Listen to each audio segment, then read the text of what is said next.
Hello and welcome back to the last World Cup episode of Swinging at Shins. The final is done. It is all over. We are going to be back to the Prem after this episode.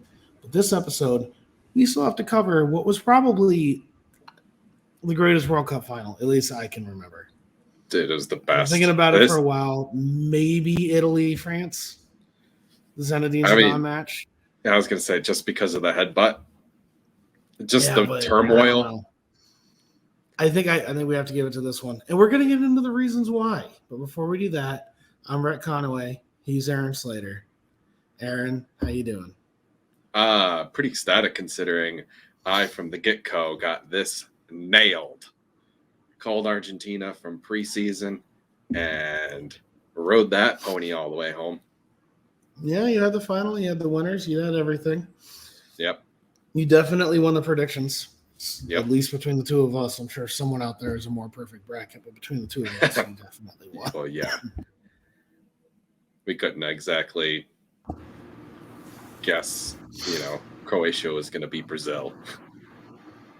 No. I don't think anyone guessed that. But we're not talking about that match. We're talking about this match. Ended 3-3. I mean, first it ended 2-2. And then it ended 3-3. And then pens. Yep. I don't know if it could have ever been better. But let's get into it. First of all, first thing you noticed out of the gate, what was it? Oh, well, actually France pressing really high to try to command the ball, keep it away, not keep it away, but keep a lot of press onto Argentina, make them feel uncomfortable. But Argentina kind of broke through that, and then they really just possessed the ball for most of that time afterwards. For me, it was Argentina played with a pressure that I have not seen them play with all tournament. One that we know that they can do, but one I have not seen them play with. They were like, there was always the second guy. And if it wasn't a second guy, it was a third guy. It was just, there was always so many people lining up to attack the ball carrier without leaving their positions. I thought it was really, really well done. And I thought it was a great way to shut France down. I thought France looked horrible in the beginning. Yep.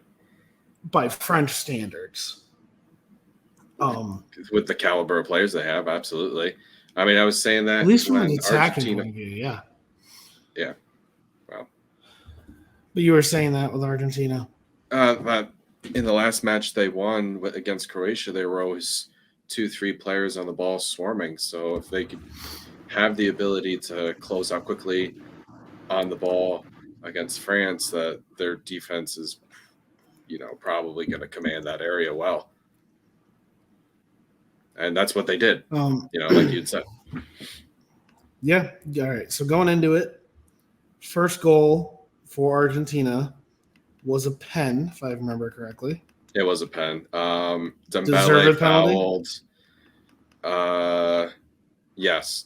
Dembele was an absolute goon and just not even clobbered. He just clipped Di Maria, which was, what are you doing, bud?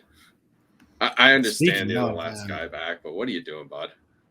That's actually probably where we should have started. Di Maria got the start of this match. From like the very first minute, he proved why he deserved to be in there. Yeah, that dude's got... We talked about a lot in the podcast. The right side of the French defense is where you need to be attacking them. Yeah. And a lot of teams weren't, but Argentina did today, and Di Maria was just all over Koundé, just all over him. And Dembele. Yeah. Which led to it. I thought the penalty was a little soft. I don't think it wasn't a pen. I think it was a pen. But it was just, I don't know. You want the first goal in a World Cup, if it's going to be a pen, to be like an, oh my God, that was definitely a penalty moment. And this one's like, yeah. But if it was a foul anywhere outside the box too, it would have been called a foul, Yeah. Yep. So. Yep, I agree. Which is a good thing it was called. Yeah. Messi doesn't miss penalties anymore, so No, That he was got that out just of his system for in the first game, or in the group off to stage. the races. Second goal, the Di Maria goal. This was on a breakaway Transition. that was Yeah. started by Messi. Yep. With just a pass that it was like a FIFA pass. I don't even know how we knew the guy was there. Oh, it was a goat pass. Are you kidding me? Alvarez was behind him. Yeah. And he just pinked it off from Alvarez. Alvarez hit McAllister on the run. Yep. And then McAllister hit Di Maria, and it was beautiful. There's nothing that Reese could have done. No. It's 2-0. It's the 36th minute. Yep. And then Didier Deschamps had to do something. Deschamps. Sorry, is that better? I got a little more of my French down. Had to make some subs. Yeah, I don't necessarily agree with the subs. Well, I disagree with one of the subs. Oh, Giroud coming off? I think Giroud coming off was silly. Putting on Muani, I think, made sense because Muani came on for Dembele, and that made sense because Dembele was having a howler. Oh, there was who said it? He was a passenger. Yeah, he was a passenger for this tournament. I don't remember who exactly were the announcers on Fox, but that was probably the one line all tournament they had that was a decent line when they just called him a passenger. And he very much was. Giroud coming off, I don't understand that nothing that he's doing is causing the issues that France was having. And he's going to be such a goal-scoring threat. Yeah. I mean, he did have that knock going in, apparently, allegedly. Yeah. So there when he came off, he didn't come off looking like he had an injury. He came off looking like you just got subbed. Anyway, you had brought up a very good point about these subs. I did, yes. I had said that, given 5 subs, we might see maybe more of a transition to making, if you're playing bad, making subs in the first half and having still that 3 subs in the second half like you normally would prior years past. It realistically could change some of the game here. I understand that there's some, like, as far as domestic leagues, they might not have the depth, and maybe like a United, a City, Chelsea, if you're doing bad in the first half and you need to come off because you're doing that bad, take those subs. You're given 5 subs, use them.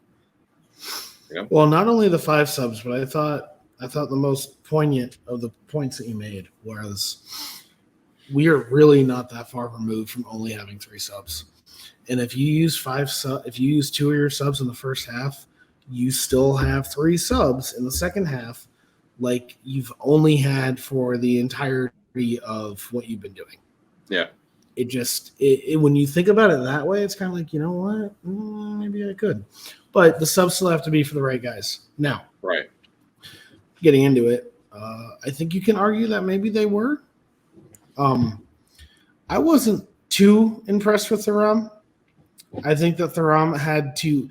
He was on during the proper run of play, and if Giroud had been on when the run of play changed, I think Giroud still would have been very well. Still would have done very well. Well, but getting Dembele off, I think, helped an awful lot. But we go into halftime. It's 2-0, and it remains 2-0 until the wheels fall off for Argentina. Yep. Acuna comes on for Di Maria in the 64th minute. A couple yellow cards get exchanged. Kingsley Coman comes on for Anthony Griezmann. And Camavinga comes on for Teo Hernandez. And at that point, I looked at you and said, this match is over. Yep, you certainly did. I truly, truly thought that it was. And I am not the type of guy. I am not the type of guy who just calls that, oh, no, it's over. It's over. I mean, I was yelling at you in pens because you thought pens were over based on who got to go first. And I was like, no, let's calm down. Hold on a minute. Look, but when that happened, don't. And I still think you read it wrong. But anyway, when Camavinga and Coleman comes on and Griezmann comes off, now Griezmann and Giroud are off, and I'm thinking this isn't what got you here. They're good players. Kingsley Coman was great, and he was instrumental in the second goal. I don't understand how I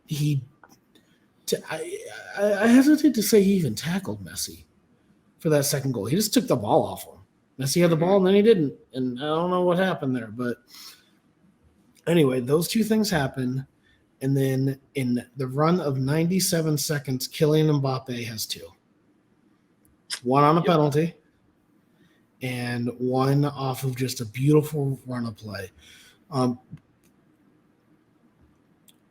The penalty, that was when he was someone got pulled back, if I remember correctly. Oh, I meant he was pulling him back.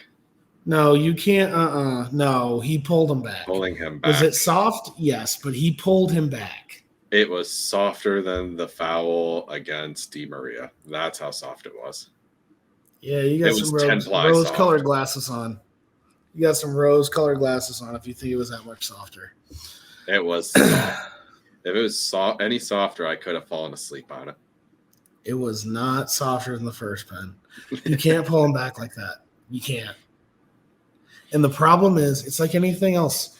You run into a guy, and Upamecano did it a ton of times. You run into a guy, and you keep it close, and the most you overextend is like this. Well, now I'm fighting for the ball, but the second I do this, well, now I've pushed him. And it's the same thing. If you're able to get that arm into his arm and hold him back that way, well, now we're just two guys running. But the second I go over the top of the shoulder and do this, that's a pen. It's a pen. I know you don't want it to be what it is. I didn't at that moment. Well, Kylian Mbappe does Mbappe things. Yes, he does. Emi Martinez got a finger to it. Yes, he did. And it did not matter one bit. That is how hard Mbappe hit that ball. If I was trying to make that save, I would have broken my finger on that. And it's gone. Yeah. And then 97 seconds later, like we said, Kingsley Coman just robes Messi. Messi had a really bad run of play for about 15 minutes at the end of the match. Yes, I'm not 100% sure what happened. I don't know if his hamstring started to bother him. I don't know if he was tired and then he found a second win. I have no idea what happened, but he had a bad 15 minutes of play. And Kingsley Coman just takes the ball off of him, and it ends up on a break with Mbappe. And Mbappe, it reminded me, it was very similar to the Di Maria goal in the finish. Yes. Sort of. And just like that, it was 2-2. Just Bar was gone. Half cheering and half silent. It was amazing. It was both at the same time. I couldn't believe what was happening. No, it was crazy. I think I was listening to the people next to me in the bar, and they were like, "Yeah, I want France to score one to make it a game." And I'm like, "No, you don't. Stop with your nonsense." And they score one, and they're like, "Okay, it's a game." And then it was again, and I was like, "This is what you wanted, didn't you?" This was again maybe the best World Cup final ever. I enjoyed every minute of it. So did I. It was fantastic. As a guy who wanted Argentina to win but didn't really care, it was a lot of fun. We go to extra time. Now, keep in mind, at this point, my prediction is still in play. Yes, and I remember we said that in like the 60th minute when it was 2-0 Argentina, and I'm like, I could still actually be right. And then they score those two in the 80th and 81st minute, and I'm just looking at you like, dude, I called this. Didn't call this. We get to extra time. Drew gets a yellow for yelling on the bench. Love that. Why not? Pretty much everyone else comes on who hadn't. Yusuf Fofana comes on for Adrian Rabiot. Yeah. Fucking Paredes came on. Lautaro Martinez came on. Gonzalo Montiel came on. There's a FIFA subreddit all about like FIFA career mode, and someone posted a picture of Lautaro Martinez and asked if he was the Higuain regen. And I was No, like, that's painful. yeah, but he kind of is too. Yeah. Except for he's got a World Cup, so don't worry There's about it. Yeah. Talk about not showing up, dude. Bro, it was awful. Just nothing. He was His a hair passenger too. doesn't even look good.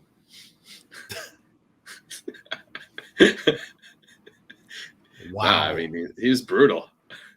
I don't know if you get to say that. I do. Anyway, 108th minute, Leo Messi gets a ball over the line. Barely, but over the line. Mm-hmm. It was a wonderful, wonderful block by the defenseman. He just needed to be 6 inches forward. Yep. And he I wasn't. mean, Now you're it thinking. It was building up for that Argentina goal anyway at that point, too. Oh, it was. It was. But now you're thinking at this point, Argentina's got this. This is it. This is how, I can see it in the stars. This is storybook ending. Nope. Not like that, though. Sad. Mbappe, decided to get another penalty. PK there.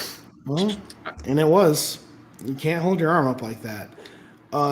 Someone brought up a very good point. No VAR on that. Which I thought was amazing that they didn't even bother. I'd want to take a look at it. You have to. It's the biggest stage in the world. Well, maybe someone came down and just said, "Oh, you don't have to. Don't worry about it." Like, oh, hey, you totally got that. As all refs do, they just nail everything. But, do you remember whose hand that hit off of? Paredes. Of course. Was it really? I'm dead serious. It hit Paredes' hand. His arm was up like this, and it hit him in the arm. I'm like 95% sure it was Paredes. I'm telling you, he's not any good. I mean, he is good, but he's a liability. He's a liability. Caused 3 goals, I think, this tournament. Against. And he's the reason I had to go into extra time. Yeah. He's against twice. The Dutch. Yeah. No, that's what I'm saying. He's caused 3 goals against Argentina. I am watching the video, but yep, it's Paredes.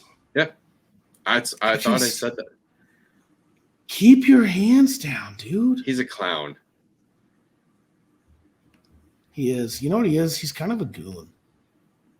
But like a bad goon. I think that might actually be the best way. Oh, no, it was Montiel. Montiel? It was number 4. It was Montiel. Well, I still stand by all those things I said. Guy on the ground going, oh, my God, I didn't realize what happened. Anyway. Sorry. Not sorry. You're still a goon. I'm not.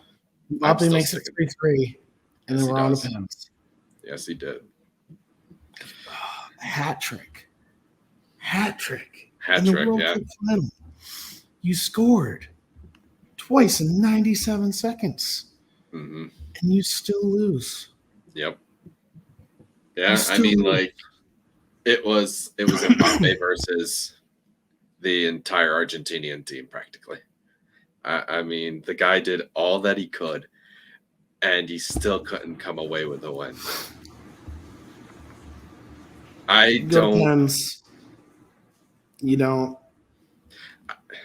don't think I'm too concerned about France even next year and them going back to the finals. But that's after this year. Yeah. They have we talked about them. Their goalie, Hugo Lloris, will probably not be in it 4 years from now. Could. Nah. Probably not, but most of their team's young and good. Mm-hmm. I think they're going to be okay. I mean, Mbappe's already had one. Yeah, that's how I felt. We go to pens. Yeah, we go to pens. France goes first, and you say it's over. France wins. And I did slap you on the top of your head. You did? No, but I wanted to. Kidding me? I didn't have room at that point. That's true. You were getting pushed off the bar stool. Kylian Mbappe nails it. Leo Messi, he like put nothing on it and he still scored. No, it was the sweetest.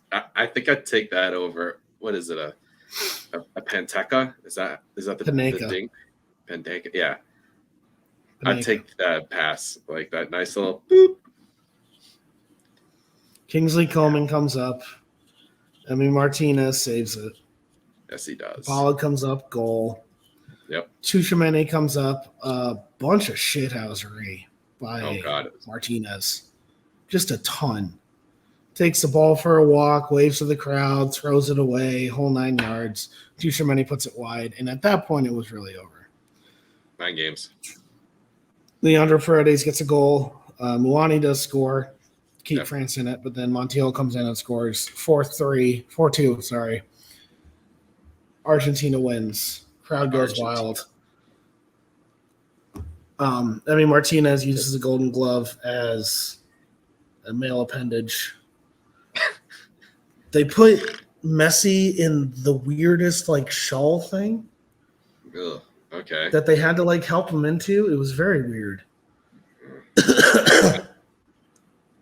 Golden Boy winner was Fernandez. Golden Boot was Mbappe.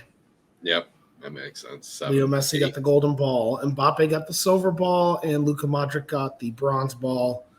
There's a lot of people complaining about Modric getting the bronze ball. Instead of... I don't know. When you start talking about Amrabat, Gavardiol... I figured one of the... one of those guys... one of those guys who played really well. Yeah. They said that they only gave it to players who, this is, again, people complaining online, so take that with a gigantic grain of salt. They said, you only give it to players because of name recognition. I'm like, I didn't even know they gave out the bronze ball, so. There's that. No, Mbappe had to, like I said, he won the Golden Boot, so he had to have a very funny picture with the 3 Argentinians and their awards, and then him. Yep. He put on a good face for it. I'll give him credit. He put on a good face for it, but that was it. Argentinians go crazy the world over. World Cup is done. The books are closed, everybody. So now I want to ask you a couple questions about the World Cup. Hit me. First of all. Yes. Fox coverage, 1 to 10.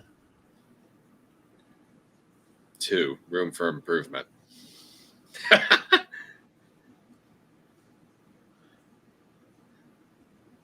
think 2 is a little harsh. Maybe 4. It was so bad. 4 only because I did like the commercial they did. For whatever that's worth. It's not. It's not worth it for me at all. It's all about the game, and they did a terrible job. With their highlights are terrible. Their camera angles were terrible. First off, I want to complain about the highlights. You are filming the World Cup, and you give me 5 minutes of highlights. I get extended highlights from the EPL, from the Premier League, and it's 15-ish minutes. But I only get 5 for the World Cup? What are you doing? And then they always seemed off on their timing of panning away to see replays, then switch it back to gameplay.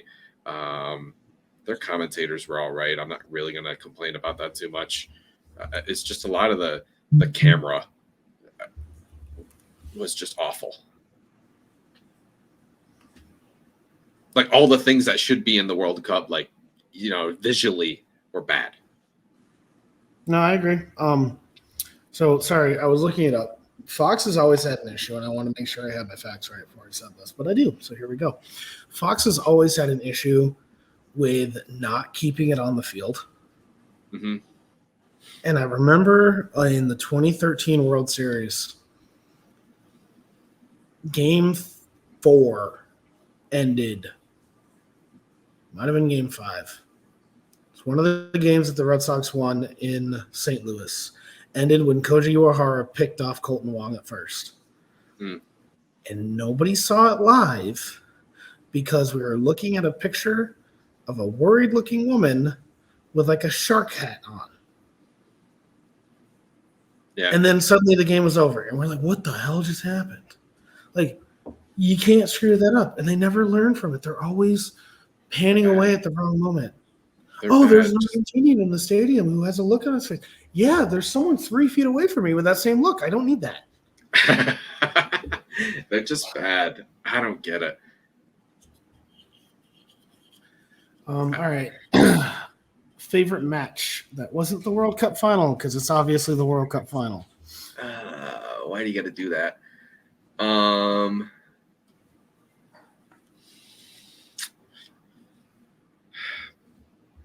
You go first. I can't think. I need a minute. I didn't prepare for that one. Hold on. Fair enough. I think my favorite match that wasn't the World Cup final probably has to go to the Argentina-Netherlands quarterfinal. Mm-hmm. Just because it was like, oh, they got it. They got it in the bag. And then to watch the Dutch claw back, and then because this is probably my favorite moment that didn't come from the World Cup final, that cheeky little through ball on that free kick was just it was so beautiful. Yeah, it was really to clever. have the cojones to go for that and then to nail it. I loved it. Yeah. Obviously, we were pulling for Argentina at that point, and after the Dutch beat the U.S., it's anyone but the Dutch. But that was fantastic. I absolutely loved it. I'm gonna go with either Japan games beating Germany or Spain. Honestly, those were very shocking defeats, and nobody expected that. The Japan-Spain game, when the ball was over the line, except for it wasn't. Yeah. And the only reason why we know that was because of the technology. Yep. So I'm going to go with either one of those. I agree with that. That was another top moment. That feels like a lifetime ago at this point, but you're absolutely right. Yeah. That was another top moment where I was arguing. I'm like, listen, I'm happy for Japan, but how is this not out? How is this not out? And then it finally came out and they showed, and you're just like, holy crap. Just the tip of your finger now. That's crazy. And then anything Morocco did. I mean, good job for Morocco. Again, we can't give enough praise. Obviously, they made it this far. So, who do you think had the worst team showing?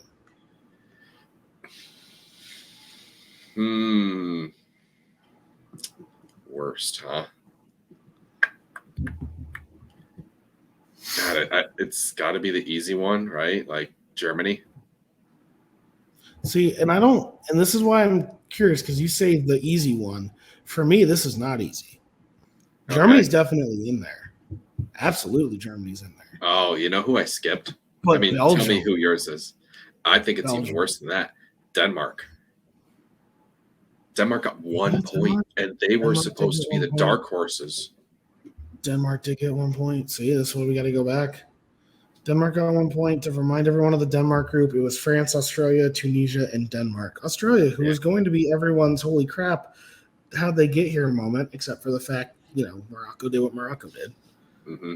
Although, in fairness, I think there was a lot of people overlooking Morocco, including us. Yeah. We did not have Morocco doing anything. I think our joke was, can Ziyech carry an entire team? It was. We missed hard. Yep, we did. But I think it's actually got to be Denmark for me. Yeah, no, I think you're right. All right. Worst individual showing.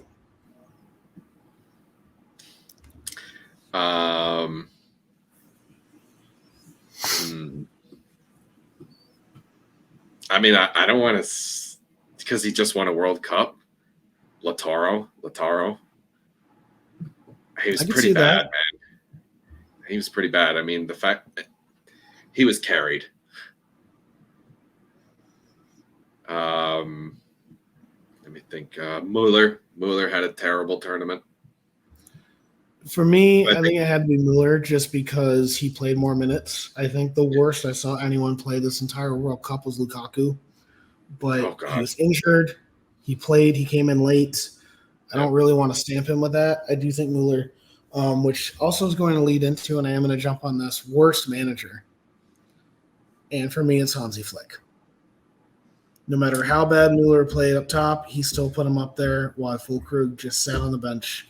And then every time Fulkrug came in, goals got scored. And he just refused to do it until it was too little too late. And now they got bounced in the group stages for 2 years in a row. So Hansi Flick, definitely worst manager for me.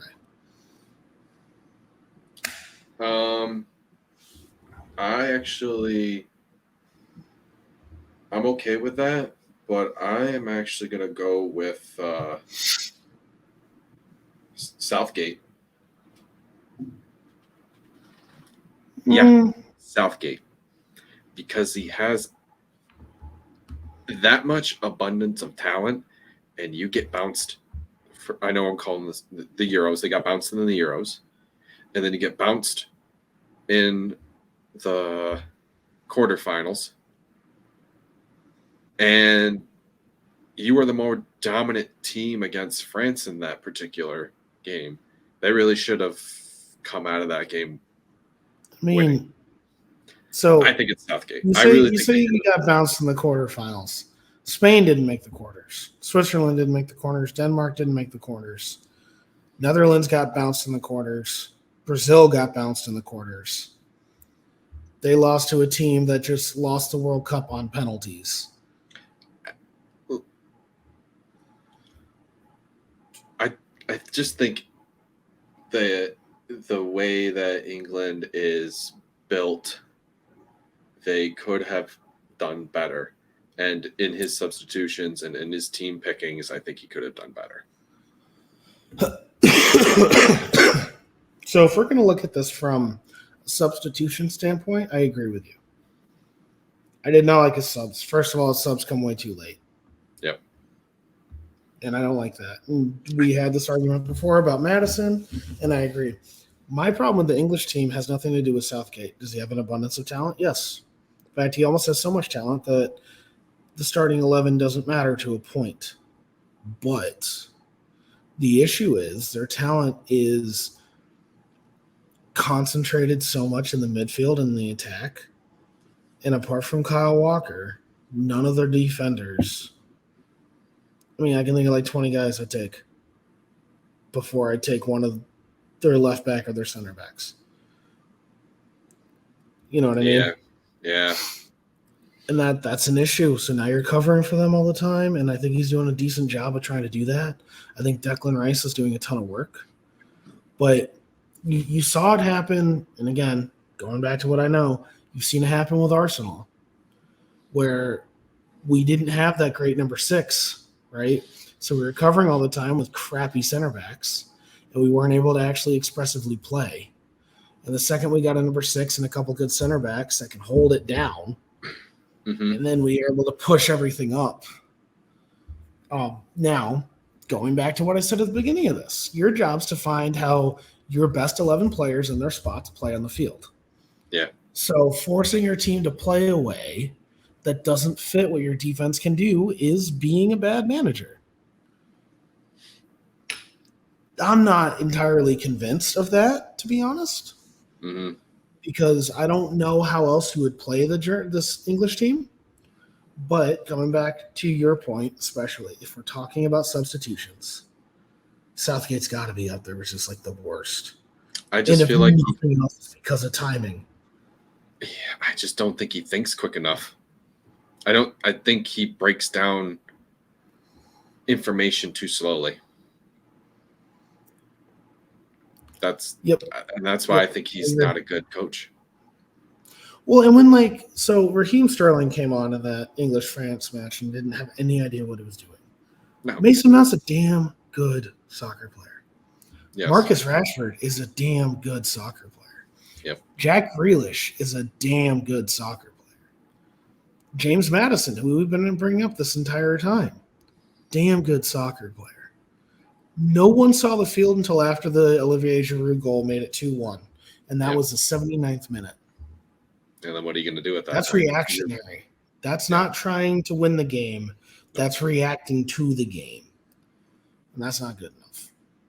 Nope. Um, dark horse for not good manager, and I know a lot of people are going to say, well, blah blah blah.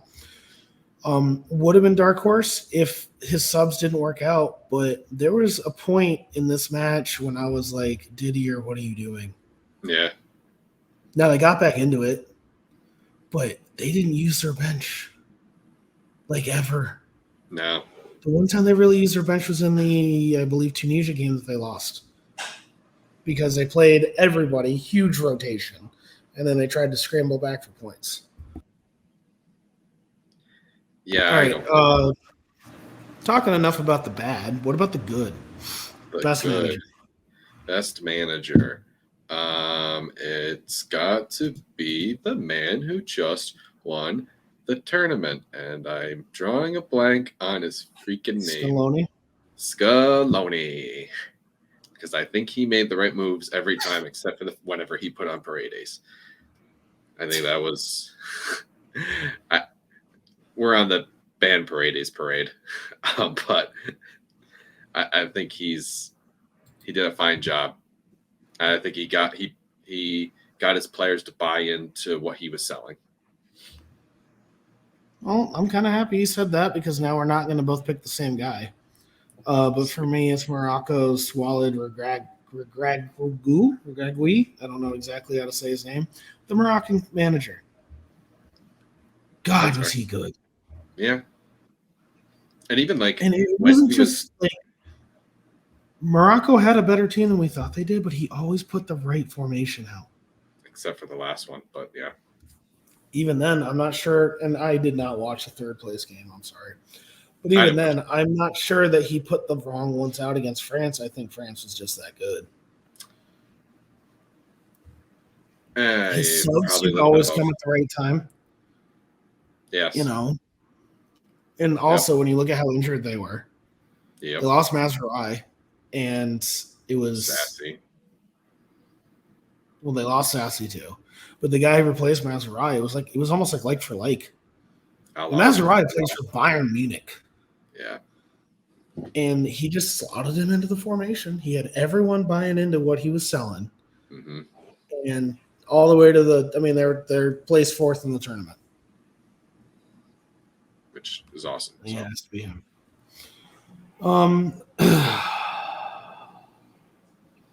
One more question for you. Rip it. What was it? Oh, stoppage time. Mm-hmm. Do you think that long stoppage time is here to stay? No. I don't. I think maybe in major tournaments they might do it.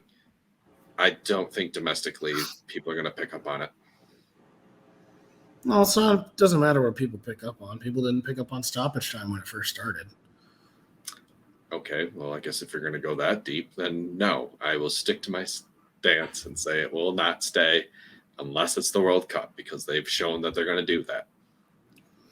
I don't know. I kind of like it. I do.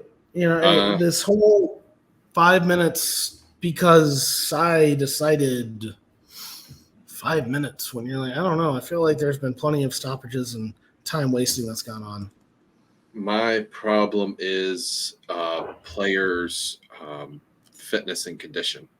Like you have these players play all these tournaments, and you have all these players play these cups, and then domestic, and now you're stretching them out even farther with long stoppage times. Well, the solution to that is to not have them play so many games.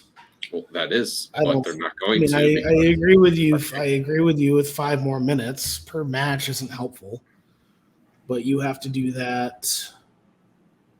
Quick math, like 20 times before you actually add an extra match. So you'd be adding 1.5 matches per Premier League season, essentially. Maybe No, 2 matches. 2. Yeah. So I don't know. that's my take on that. I don't think it's good for the players if you want to cut out a cup like a Carabao Cup, something like at that level. Fine, but if you're going to have all these players play these tournaments, then I'm not on board for the extra time like that. Protect the Okay. players. Okay. I mean, yeah, shouldn't have just had a World Cup when we did if we were going to do that. But yeah, Well, I cha-ching. agree with you. All right. Anything else about the World Cup you want to talk about? No, I think this has been a fantastic World Cup of a lot of twists and turns, and this is exactly what FIFA wanted. I mean, they couldn't have wrote a better script. Yeah, no, probably. I know Messi feels that way right now. I'm sure. All right. So with that concludes our coverage of the 2022 FIFA World Cup. We are 3.5 years away from it being right in our back door, and Let's Mexico go. and Canada Well, on our hat and our pants too. Apparently, we don't have to qualify for these ones. I didn't even think about that. Yeah. Are they gonna actually let all three teams auto qualify? Why not? They're on all three turfs. I don't. Well, why not? It's because that's three positions. Oh, well. They shouldn't have put it in That's like three different CONCACAF places. sewn up. Well, he might be going to Copa Oh, America now. well, That's CONMEBOL and CONCACAF might become one. I could see that. Every once in a while, the Copa America, they let CONCACAF teams partake in. aha. That does happen. No, I'm betting that all three of them are going to get in. All right. Well, World Cup's over. We're going to go back to being just a Premier League podcast. I believe the plan is for us to get a Premier League revamp, rework, reminder. This is a league. Yeah. We all do this. Out before December 26th, also known as Boxing Day, because that's when it's back. I think every single team plays on Boxing Day. I would agree with that statement if I had it in front of my face. I can let you know, and a lot of teams play on Boxing Day. I can tell you I can tell you one. So it's like 8 games, and then 8 games. 2 on Tuesday and 1 on Wednesday. 7 games. Tottenham Hotspur and Brentford at 7:30. Thank God I don't have to wake up for that. Crystal Palace, Fulham, Everton, Wolverhampton Wanderers, Leicester City, Newcastle, Southampton, Brighton, and Hove Albion all at 10. Aston Villa host Liverpool at 12:30, and Arsenal host West Ham in a London derby at 3 p.m. Sweet. And Tuesday, December 27th, has Chelsea and Bournemouth at 12:30, and Man U and Nottingham Forest at 3. And then Wednesday has Leeds United and Manchester City at 3 p.m. Yep. Man, I love the World Cup, and I'm excited about this. Yeah, me Even too. though Gabriel Jesus is out for, at this point, probably the rest of the season. Sad. Every time I look, it seems to be longer. So sad. We'll see what happens. But that'll be for another podcast. For right now, if you like the podcast, or if you like the shorts, or if you like any of that, we are on Instagram, we're on Facebook, we are on TikTok. Look us up there. We're pretty active on Instagram. A lot of Premier League based news, a lot of reels, all the stuff that we do there. Decently active on TikTok. I don't know. I'm still getting used to TikTok. And then Facebook's thing still amazingly. So, there's that. We are under the umbrella of Wicked Good Sports, which has a bunch of your sporting needs. Miami Minute covers the Dolphins. Bayou Breakdown covers the Saints. At the Buzzer covers the Celtics. Power Play covers the Bruins. I sometimes do Around the Diamond, which covers the Red Sox when I have time. And then I do Way West End, which covers the Arsenal. And this guy covers Aston Villa on the Villa. Lots of villas. So go ahead, check them out. They're on Facebook, Instagram, TikTok, whole 9 yards. They're all over the place. Apart from that, if you are in the capital region, please check out Wolf's Bear Garden. It's where the Albany Gooners meet up. It's where anyone else who watches soccer meets up in this area. They did a fantastic job with this World Cup. The Jennings Landing for the England-USA match was amazing. Yeah, hats off to you guys. That was awesome. Yeah, it was great. It was clean. Bartenders probably need 2 weeks off. We're not going to give it to them. But it was just fantastic. So All right. Anything else? Nah, we can wrap this sucker up. All right. If you are still listening, thank you guys very much. Good night, everybody.